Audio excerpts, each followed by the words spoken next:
Dans cette vidéo, j'aimerais qu'on apporte, toi et moi, la quête de sens. Comment trouver un sens à sa vie? Je vais te partager 5 clés qui vont t'aider à t'apporter du sens. Mais avant toute chose, j'aimerais qu'on soit clair, toi et moi. Je te mentirais si je te disais que je vais te donner un sens à ta vie ou que tu vas trouver un sens à ta vie dans cette vidéo. Parce que la première clé, c'est de comprendre que le sens, ça ne se trouve pas. C'est quelque chose qui va se construire jour après jour. Alors ça peut t'arriver, mais généralement c'est pas le cas. Tu vas pas te lever le matin et te dire « Ah ça y est, j'ai trouvé, je vais faire telle activité, je vais faire tel truc ». C'est plus que, au fur et à mesure de ta vie, tu vas vivre des expériences, tu vas avoir plusieurs travails, tu vas faire peut-être plusieurs cursus universitaires, plusieurs formations. Il y a des choses que tu vas aimer, il y a des choses que tu vas moins aimer. Mais c'est au fur et à mesure que tu vas te dire « Bah tiens, ça j'aime bien, je vais aller dans cette direction-là. Ah bah ça j'aime un peu moins, donc je vais le laisser de côté. » Au fur et à mesure que tu vas vivre, tu vas savoir dans quelle direction aller. Mais pour cela, tu as juste besoin de vivre. Donc le premier conseil que je te donne ici, c'est que le sens, tu vas pas le trouver en restant inactif. Tu trouveras pas un sens à ta vie en restant derrière ton ordinateur, en restant assis sur ton canapé ou allongé sur ton lit. Il faut que tu vives des expériences. Ça fait écho à la dernière vidéo que j'ai faite, si tu l'as pas vue, je te la mets quelque part par là. Mais c'est en étant dans l'action que tu trouveras un sens à ta vie.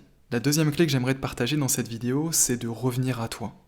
D'arrêter de chercher à l'extérieur, mais de venir t'écouter. Au fond, ce que tu aimes véritablement. Le premier exercice que je t'invite à faire, c'est de lister les 5 valeurs, tes 5 valeurs les plus importantes. Pour cela, pour t'aider, je te mets gratuitement dans la description de cette vidéo un prompt ChatGPT que tu peux utiliser. C'est le même que j'ai utilisé pour lister mes valeurs. Et ça te permet tout de suite de voir ce qui est véritablement important pour toi. Regarde dans la description, récupère ça, mets-le en action et comme ça tu peux avancer sereinement dans la vidéo. Une fois que tu as défini tes 5 valeurs les plus importantes, l'idée ça va être de mettre en place des actions cohérentes par rapport à ces valeurs. Pour donner un exemple concret, moi ma valeur la plus importante, c'est la liberté. En fait j'ai remarqué que dans ma vie, lorsque je suis libre, je suis heureux et je trouve du sens à ma vie de cette manière-là. Donc naturellement, si demain j'arrête mon activité de coaching, que j'arrête mes activités entrepreneuriales, que je reviens dans une vie de salarié, que je suis contraint d'aller dans un bureau, je suis contraint d'aller dans les transports, etc., je sais que je vais être malheureux parce que je ne serai pas libre. Donc les actions que je mets en place au quotidien, c'est de créer une activité au service de ma liberté. Donc le coaching, des business en ligne, ce qui me permet en fait de m'organiser de la manière que je veux, de faire les activités qui me plaisent,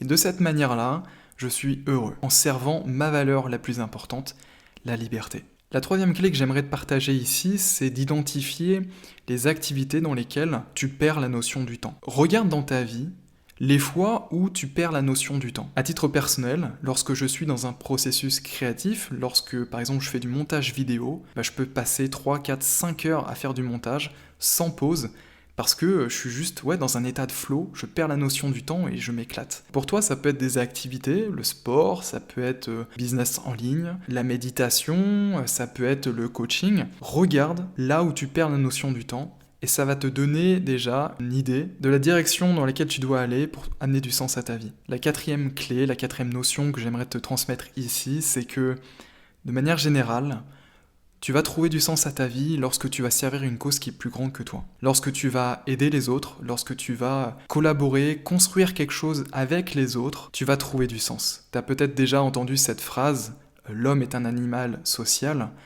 En fait, c'est vrai dans nos relations, on n'est pas fait pour être seul, mais c'est aussi vrai dans nos activités. On n'est pas fait pour rester chez soi, derrière un ordinateur, on n'est pas fait pour être en ermite, à la montagne, dans une grotte. Non, on est fait pour être les uns avec les autres, créer des projets ensemble, partager, rigoler, pleurer, aimer. C'est comme ça que tu vas apporter du sens. Et à titre personnel, le jour où j'ai compris mes valeurs, que la liberté c'était important pour moi, que j'ai commencé à créer une activité sur internet pour être indépendant et libre, et que je me suis orienté vers les autres via le coaching, via l'aide, le développement de soi, là j'ai trouvé un sens à ma vie. Donc je te dis pas que c'est ce que tu dois faire, mais en tout cas en suivant ces étapes-là que je te donne dans cette vidéo, ça va t'aider à apporter un sens. Ok ? La dernière clé que j'aimerais te transmettre dans cette vidéo, c'est d'accepter l'incertitude, mais d'avancer quand même. Tu n'auras jamais toutes les réponses à tes questions. Ce serait trop simple. Sois ok avec le fait d'avancer dans l'inconnu, d'avancer dans la peur, Parce que c'est dans cette direction-là que tu trouveras un véritable sens à ta vie. Je parle en connaissance de cause. J'ai longtemps été immobile, gelé dans la peur d'avancer, dans l'incertitude. Et il m'a fallu du courage, il m'a fallu une introspection, un travail personnel monumental pour avancer malgré cette peur. Et le jour où j'ai réussi à avancer, j'ai trouvé du sens à ma vie et les choses se sont, disons, ouvertes d'elles-mêmes. Ce que j'aimerais que tu retiennes de cette vidéo, c'est que premièrement, le sens, c'est pas quelque chose que tu vas trouver complètement par hasard, c'est un processus qui va se construire sur le long terme. Deuxièmement, reviens à toi, vois tes valeurs les plus profondes et en fonction de ces valeurs-là, mets en place des actions quotidiennes en adéquation avec ces valeurs. La troisième chose, c'est qu'en identifiant les activités dans lesquelles tu perds la notion du temps, c'est un très bon indicateur pour voir ce qui fait véritablement sens pour toi dans la vie. Ok, rapproche-toi de ces actions-là. La quatrième clé, c'est à partir du moment où tu vas t'orienter vers les autres, où tu vas créer une activité, que tu vas faire quelque chose en rapport avec les autres, naturellement tu trouveras du sens à ta vie. Parce qu'on est fait pour travailler les uns avec les autres. Et enfin, sois ok avec la peur de l'inconnu, sois ok avec l'incertitude. Avance malgré tout. Je t'invite à voyager, à explorer, à tester. Parce que c'est de cette manière-là que tu verras au fur et à mesure du temps que tu te rapprocheras de quelque chose qui fera sens pour toi. Trouver un sens à sa vie, c'est se construire une vie sur mesure. Ce qui fait sens pour toi ne fera pas sens pour ton pote, parce que vous n'avez pas du tout la même vie, vous n'avez pas du tout les mêmes expériences de vie, la même éducation. Donc, vis pleinement, à fond, n'aie pas peur de faire des erreurs, n'aie pas peur de tomber, parce que c'est de cette manière-là que tu trouveras un sens à ta vie. Regarde dans la description de cette vidéo, je t'ai mis des ressources gratuites pour t'aider à trouver un sens. Profites-en, j'espère t'avoir aidé. Je te souhaite une excellente journée, merci de ton temps, merci d'avoir regardé cette vidéo. Je te dis à la prochaine. Salut!